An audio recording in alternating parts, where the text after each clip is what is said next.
Le travail domestique non rémunéré représente environ 38% du PIB du Togo, avec une contribution de 30% pour les femmes et 8% pour les hommes.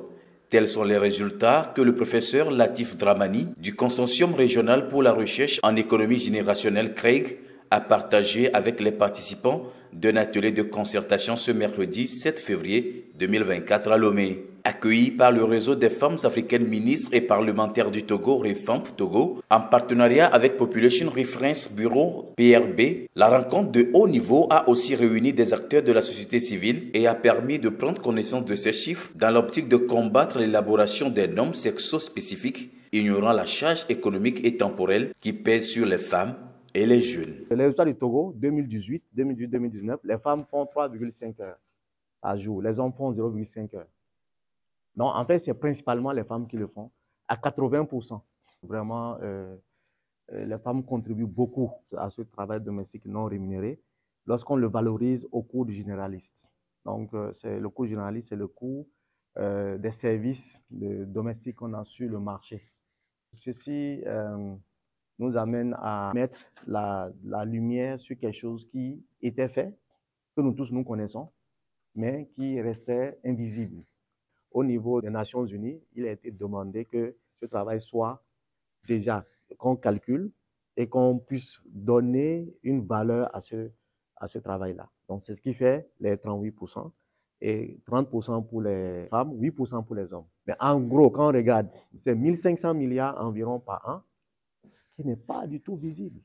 Par travail domestique non rémunéré, il faut en réalité comprendre tout travail effectué par des membres de famille, principalement les femmes, pour répondre aux besoins matériels, éducatifs et émotionnels des membres de la famille, notamment les enfants, les personnes handicapées, malades ou âgées. Il comprend les tâches domestiques, cuisine et ménage par exemple, ainsi que l'éducation des enfants et d'autres services aux membres de la famille. Parce que ce travail domestique n'est pas rémunéré, révèle Aïssata Fall du PRB, il n'apparaît pas dans les analyses économiques alors qu'il est fondamental pour pouvoir construire la génération future.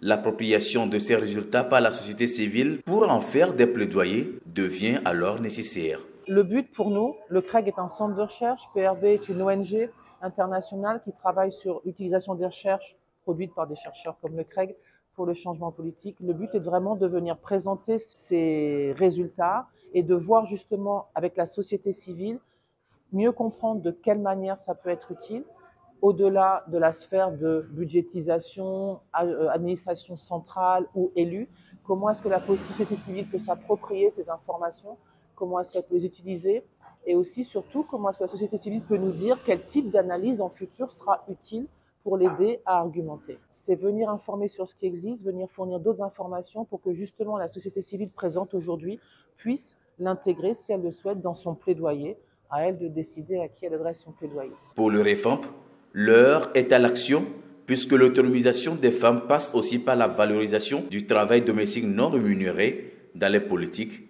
et programmes publics. Il urge alors de sensibiliser tous les acteurs pour une meilleure prise de conscience de la nécessité de valoriser le travail domestique non rémunéré jusqu'ici et de l'inclure véritablement dans les politiques et programmes étatiques afin de favoriser un développement équitable de la société. Chaque jour, plus de 16 milliards d'heures sont consacrées au travail domestique et aux soins non rémunérés dans le monde, avec un impact disproportionné sur les femmes. En bref, la lutte de ces acteurs est d'arriver entre autres à faire reconnaître l'importance de ce travail qui constitue un capital social et qui contribue par ailleurs au bien-être collectif.